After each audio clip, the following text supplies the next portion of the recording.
भगवान श्रीकृष्णांनी एकादशी हे व्रत अतिशय प्रिय असून तिला हरिवासर असेही म्हणतात.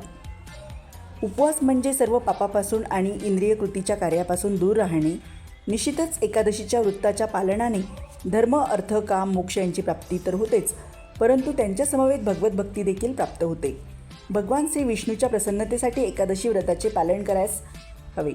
भगवान श्रीकृष्ण प्रसन्न झाल्याने सुखसमृद्धी आपोआपच प्राप्त होते.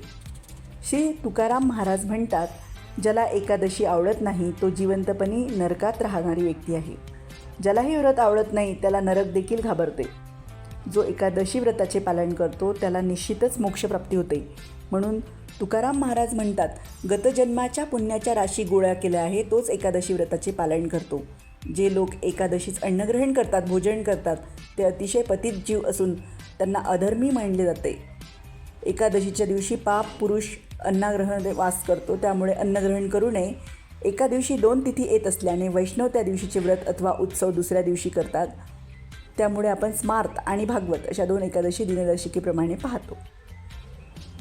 एकादशीचे नाव आहे उत्पन्ना एकादशी, मोक्षदा एकादशी, सफला एकादशी, पुत्रदा एकादशी, षष्ठतिला एकादशी, जया एकादशी, विजया एकादशी, आमलकी एकादशी, पापमोचनी एकादशी, कामदा एकादशी, वरुथिणी एकादशी, मोहिनी एकादशी, अपरा एकादशी, निर्जला एकादशी, योगिनी एकादशी, शयन एकादशी, कामिका एकादशी, पवित्रा एकादशी, अन्नदा एकादशी, पार्श्व एकादशी, इंदिरा एकादशी, पाशांकुश एकादशी, रमा एकादशी, उत्थान एकादशी, पद्मिनी एकादशी, परम एकादशी आणि 8 महाद्वादशी.